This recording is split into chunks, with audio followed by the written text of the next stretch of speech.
record on this computer, so let me just give it a second.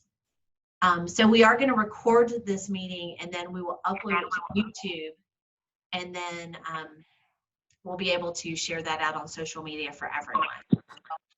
We've got, of course, Vice Mayor Cobb, he's up there, and then we have Mayor Lee, he is on the phone. So Mayor Lee, go ahead and kick us off. Thank you, Tiffany.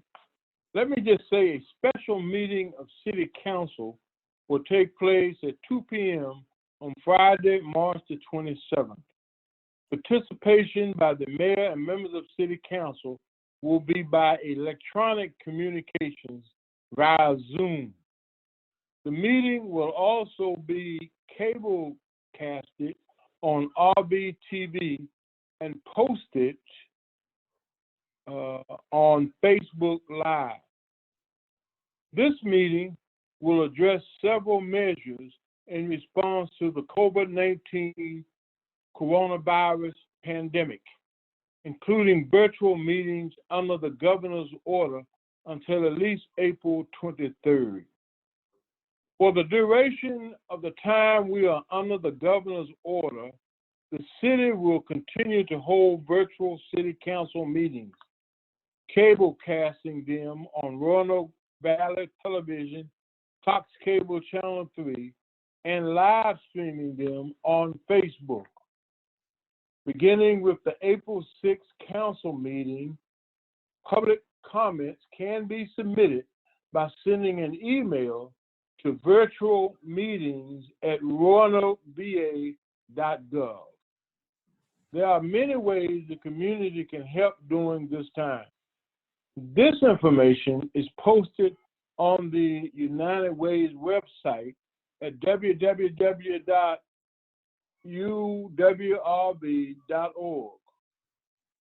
All right, on the COVID-19 community resources link also, those resources include local feeding sites, legal services, volunteer opportunities, links to healthcare and mental health organizations, links to local governments and local school systems, a link to 211 Virginia, and more.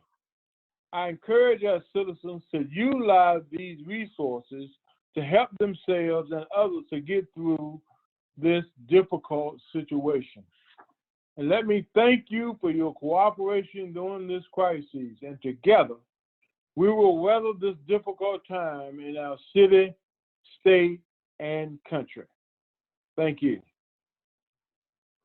All right, thanks, Mayor Lee. And now Vice Mayor Cobb. Thank you all, and I want to echo what the mayor said in expressing our appreciation to everyone for your cooperation and your patience as we all work through this together. I want to talk with you a little bit about some details of how city departments are providing access to city services during this time. And I want to make sure that everyone knows our website and the dedicated section we have to the coronavirus. You can find it at roanokeva.gov/coronavirus.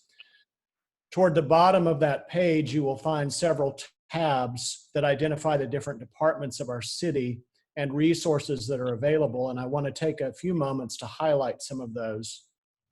The offices for Human and Social Services are closed to the general public, but specific services being provided are listed on this site on their tab. For information from the city treasurer's office regarding tax payments, those can be submitted by mail, Dropbox, online, or by phone. Details with information are on the site, as well as the Commissioner of the Revenue's office. Regarding non-emergency issues, the police department is encouraging the community to file non-emergency police reports over the phone at 853-2400 extension 1. That's 853-2400 extension 1. For people curious about solid waste collection, that is continuing to operate on its regular collection schedule. Regarding libraries, all library branches are closed to the general public, and all events at the libraries have been canceled. However, if you have books that you need to return, that can be done so through the library. Parks and Recreation. All of these events and rentals have been canceled for 30 days, and rec centers are closed, and the Discovery Center is closed. For issues regarding planning, building, and development, they are continuing to handle construction permit applications and transactions remotely. As much as possible, functions of this department are being conducted remotely by phone and email. Regarding the Berglund Center, events are being rescheduled, canceled, or happening as planned on a case-by-case basis. For small businesses, companies, anyone interested in resources that are available through our Economic Development Department, a special website has been created to provide resources that include details from the federal and state governments about disaster relief as they become available.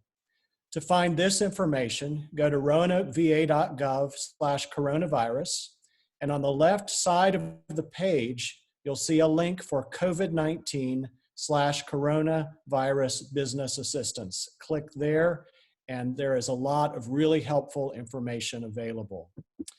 The city is dedicated to ensuring that its employees are informed and safe during this crisis. The city manager is sharing updates with employees.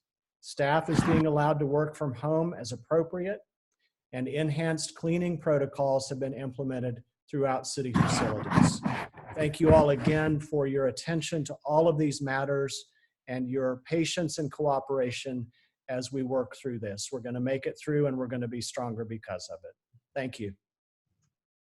All right, thanks, Vice Mayor. Now I'm going to turn it over to our City Manager, Bob Cowell. And, thank you all. I'm just going to add one additional piece of information adding on to what the Mayor and Vice Mayor just talked about, and it's tied to small business assistance as well. The Virginia Career Works is managing a program that has somewhat limited funding, but at least it's the beginning program of some federal dollars to help small businesses, and they actually begin taking applications for that on Monday. So folks that are interested in that, and these are specifically focused on small businesses, if they will actually go to their website, there's additional information about making applications tied to that. So at this point, I think we will open it up for any questions that you might have for any of us. You bear with us because we're going to actually be looking at the questions that are getting typed in, or if somebody has a question to ask as well, if you'll let us know, and then we'll figure out who best to answer those questions. All right, media partners, what do you have for us?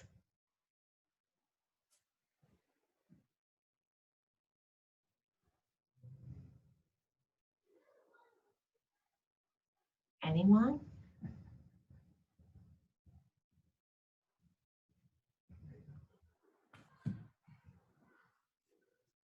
Yeah, so the question from FXR deals with the with all of the closures of events, as well as the lack of really sales tax, but other kinds of tax coming in. What might the impact be on our revenues, and what contingency plans are there to deal with those? And that's a great question. And of course, you know, we're not alone. Every single business, every single household, every single community is dealing with that same question and that same challenge. What we are doing is obviously scaling back to the extent that's practical, what we can. You know, we still have a few months left in this fiscal year to try to make sure that we get through what we have. Fortunately, the revenue we were taking in was performing well up to this point, and so that has given us a slight bit of cushion. But we are actually working through right now cash flow models to determine where we may fall short for the rest of the year, and that will require us to take further actions in terms of reducing things like capital projects that we had not yet spent that we were paying cash for. So those have been frozen. There may have been other contracts that we were getting ready to do that we will not be doing. So that's a part of this year's, and then actually we'll also be using that to inform what we do with the next year's budget, which of course has to be adopted by the end of June. And so we'll be revising those projections as we go forward. We do have some reserves that we would look at as well, but we have to make pretty limited use of those. And otherwise we jeopardize some of our credit rating for the money that we actually are borrowing as we go forward with it as well. We are also, of course, like everyone else, paying attention to what Congress is working on right now to determine whether or not there'll be any assistance coming to localities. It appears there will be, but it'll be funneled through the state. And so we won't know much about those programs for probably a couple of weeks still. Okay, so Matt, he's asking, some local governments have urged the governor to order more strict stay-home orders. How do you all feel about it? And is the governor expecting enough in this regard at this point? So that's the first part of his question. So I'll let you all answer that one, and then we'll go to part two. Yeah, and Joe or the mayor, either one of you want to take a shot at that question? Well, I'll be glad to hear from the mayor too. I think all of us are concerned that we take this crisis very seriously. And to the degree that people can stay home and stay apart from each other, it's very critical. We've seen many states, even counties in different states, doing stay-at-home orders. But I think we're listening closely to the governor's direction on this.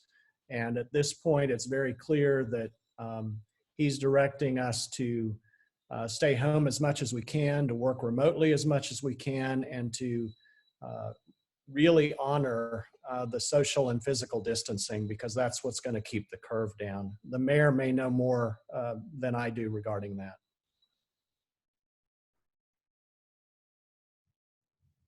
Could you repeat that? Tiffany, could you repeat that question again? I didn't get it all. Here, Mayor Lee, some local governments have urged the governor to order more strict stay-home orders. How do you feel about that? Well, I think, and as the Vice Mayor said, I think what's in place now basically appears to be making a difference across the country in terms of social distancing and the group of 10 not being any larger than that. And I think the governor, from what I can understand, will continue to monitor this process. And if we can just go along with what's in place right now and make that a priority, I think we'll be pleased with the numbers and the data that we get from that. But right now, I think it's a step at a time, and I am supporting the governor in that move. I think it's some tough decisions he had to make, but I think they're working right now, and let's make sure we give that all we can as we go through this process. Okay, and the other part from Matt is, are all city employees working in some fashion at this point? Or are some simply not working? Or are there measures in place to keep them in some level of income? Yeah, that's a good question, Matt. We probably have right now about, we're probably approaching about 200 employees that are actually working from home. The rest of our employees, for the most part, are actually working in their assignments. As you can imagine, police, fire, EMS, trash, those kinds of positions just have to be physically present here as well. All employees, unless someone has taken leave for either sick reasons or because they just didn't want to work under these conditions, everyone is actually reported for duty and is present here. At some point, there are some folks that are working, for example, say in the recreation centers, where they've been able to do work like cleaning the centers and kind of getting things straightened up that maybe had been going undone for some time. At some point, that work will end, and we will have to face the decision of, what do we do at that point in terms of when there isn't any work to be done for some individuals. Where we've already relaxed our leave processes. So if someone has to actually leave, either because they're not feeling well or because we've got to take different steps with the workforce, they've got a fairly extended period of leave that they'll continue to get their full pay. Obviously, we'll be monitoring that on a person-by-person basis, because each of those will run out of that leave at different times and have to make a decision at that point as to what we do regarding their ability. We're going to, even if we have to make a decision regarding someone's pay status, we are going to continue to offer health insurance regardless, because of the fact that this is a health-related, but we're far from having to make decisions regarding pay status. Okay, our next question is from Dave Seidel. Have there been any reports or concerns about businesses or groups not following the 10-person guidelines? And any consideration about closing outdoor recreation areas, parks, as weather gets warmer? Yeah, so far the reports that we've received about folks not honoring the 10-person requirement have been very, very few. Most folks are definitely following that, and especially businesses following it as well. Early on, we had a couple of instances where there was information that churches were holding groups larger, but that was prior to that being a requirement. It was just a guidance at that time. So I think by and large, folks in terms of organizations and businesses are following that. There definitely are groups that are congregating outside larger than 10.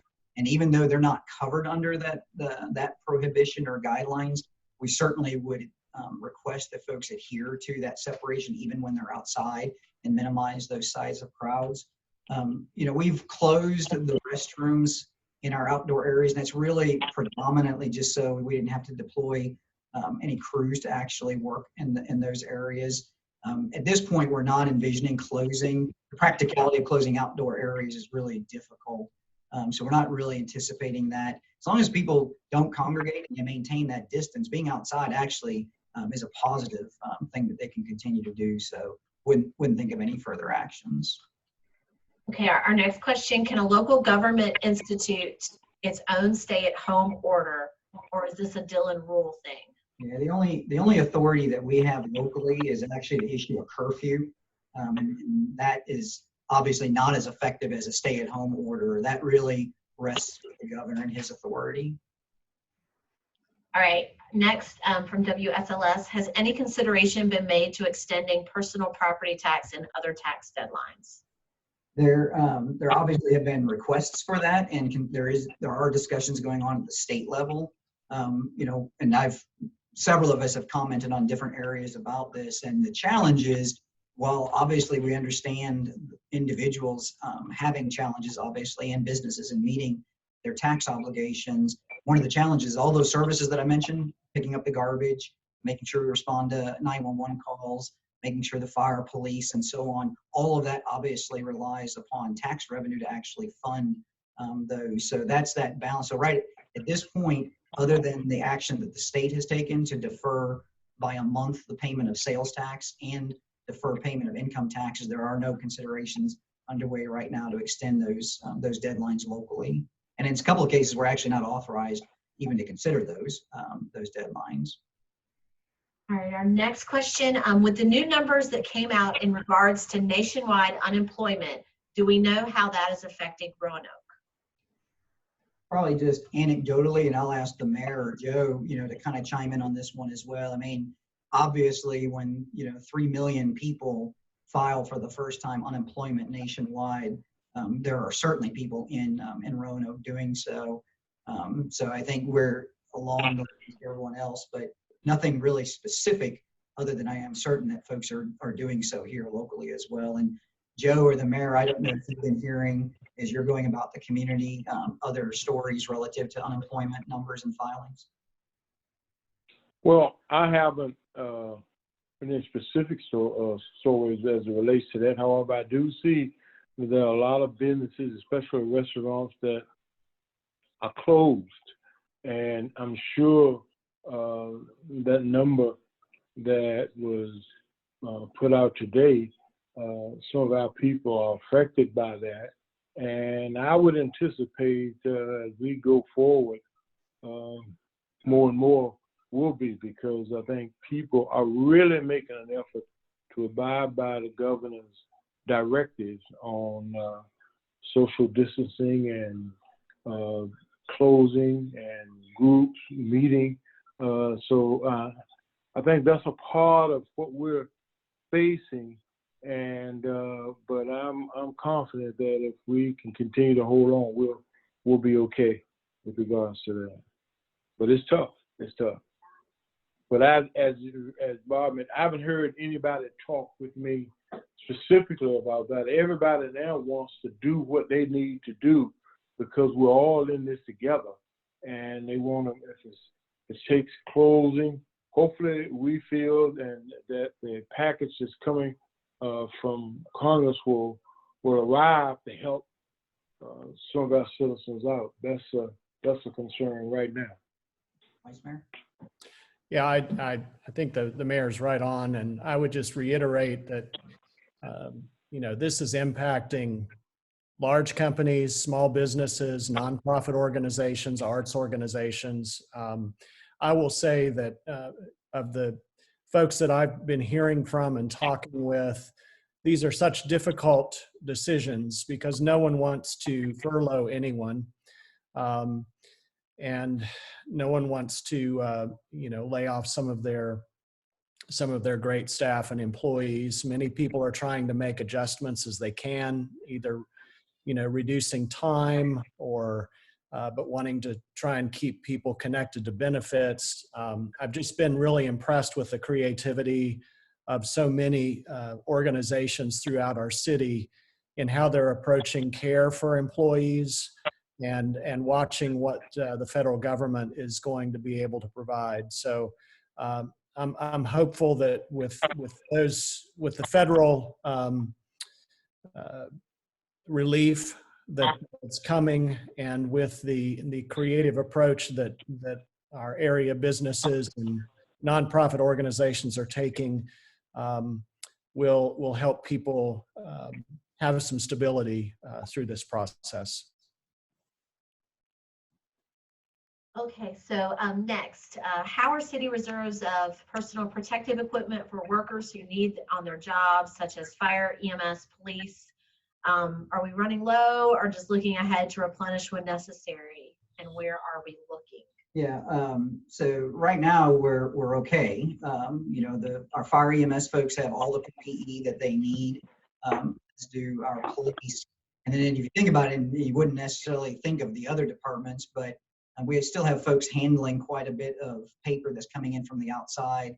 So things like gloves and those kinds of things are necessary.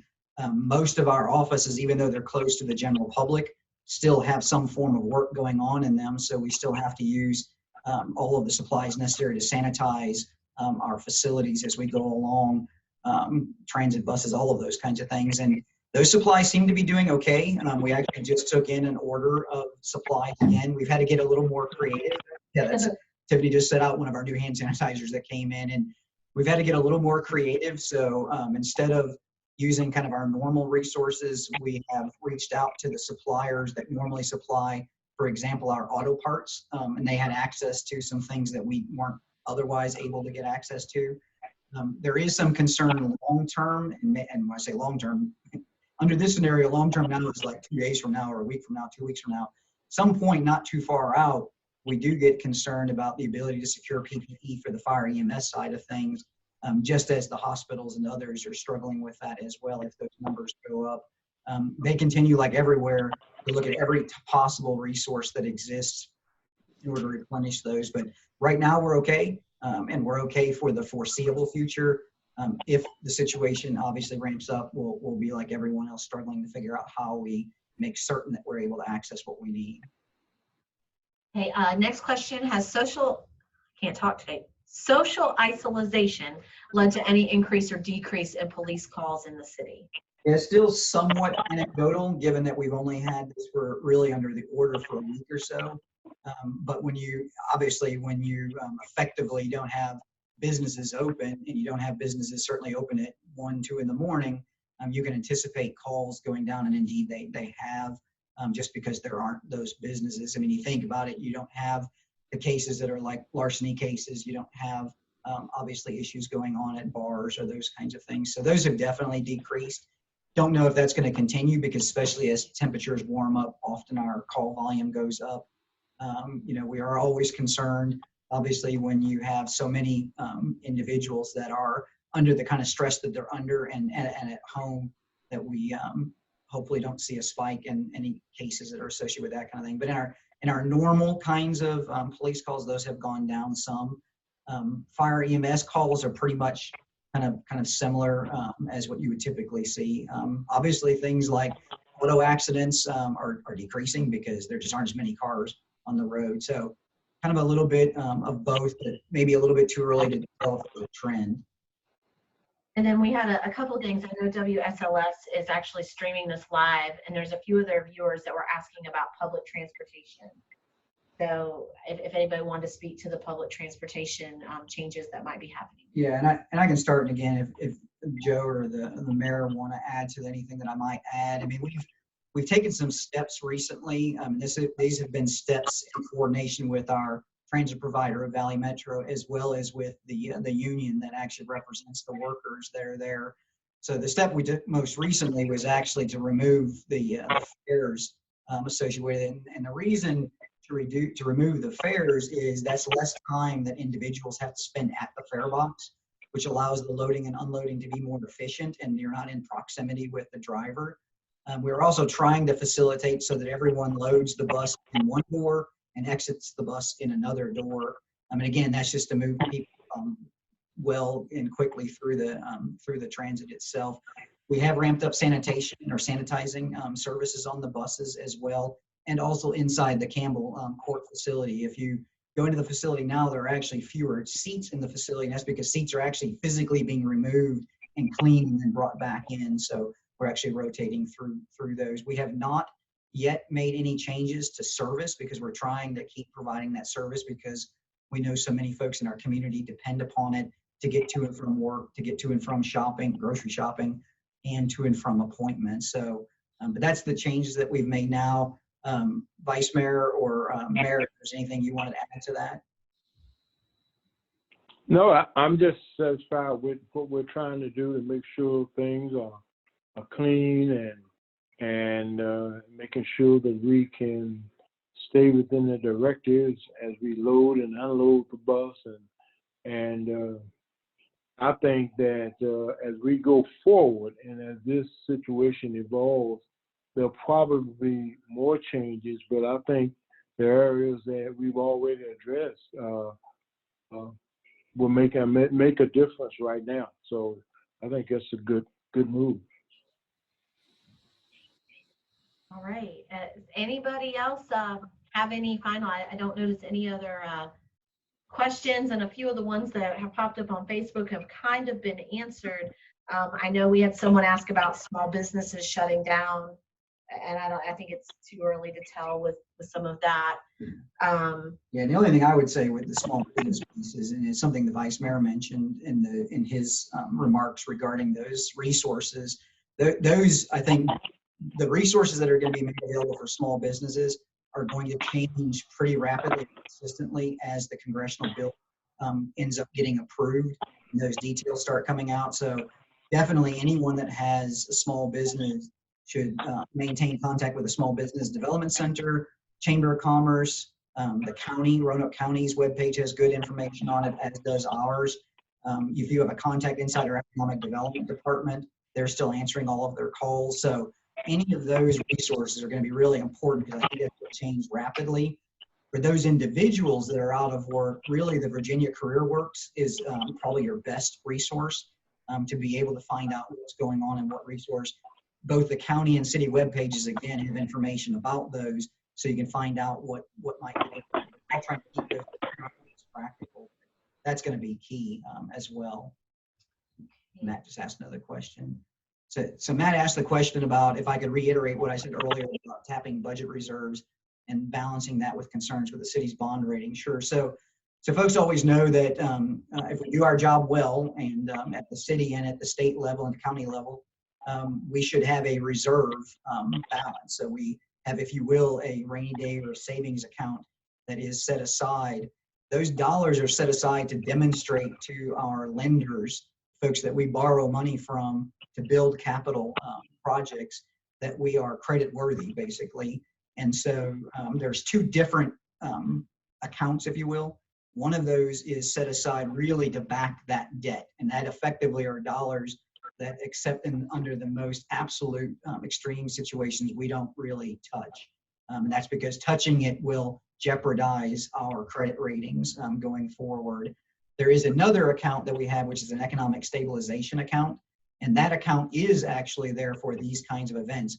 It actually only has about $3.5 million in it, because it is an account that over the last couple of years, the city has been working on building up. It actually had no money. And then over the last 2 years, the city has been working to build money into that. Those dollars are dollars that we will eventually look at using to try to balance our immediate cash flow issues with this.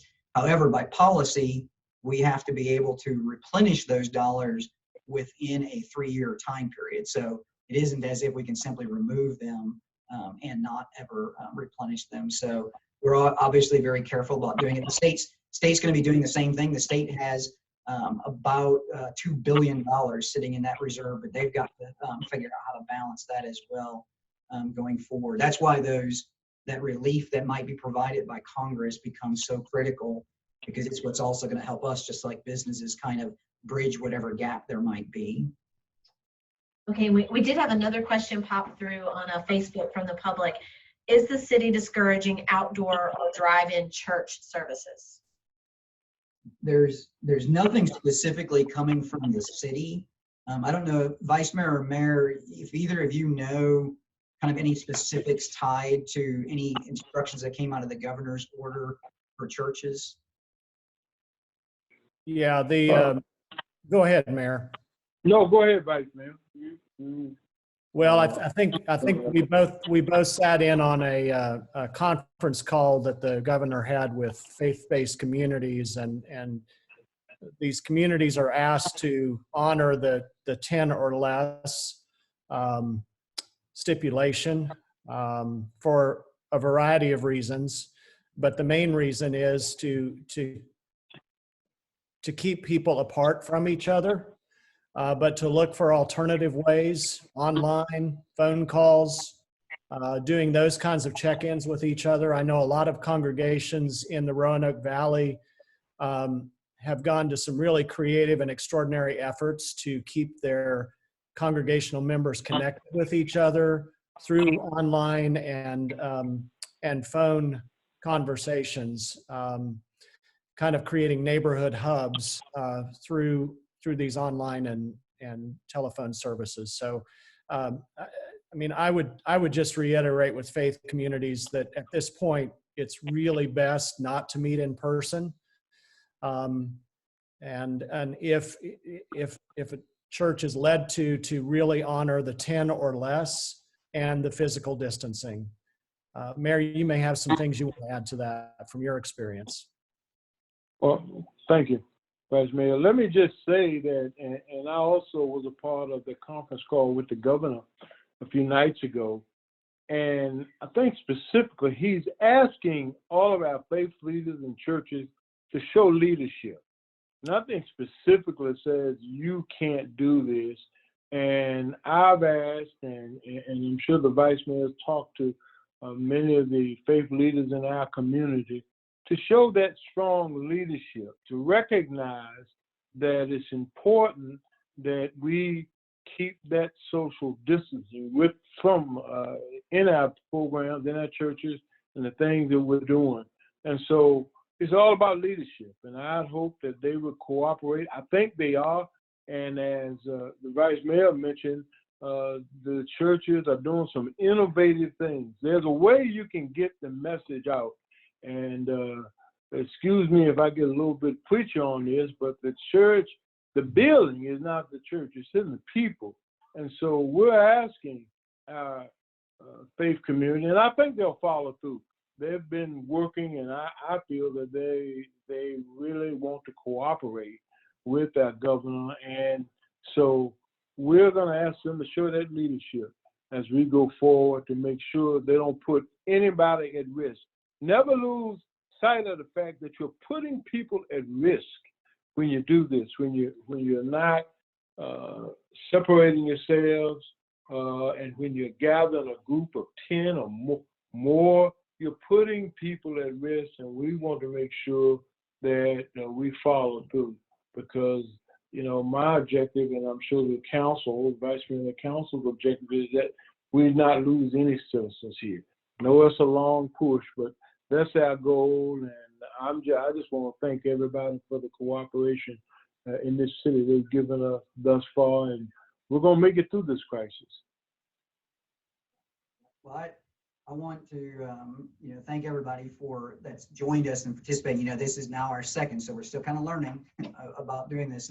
But I do want to remind everyone, as the mayor remarked earlier, so tomorrow at 2 o'clock we have a special council meeting. And that meeting will be completely electronic. So, and then we are still anticipating an April 6th council meeting. It too will be electronic.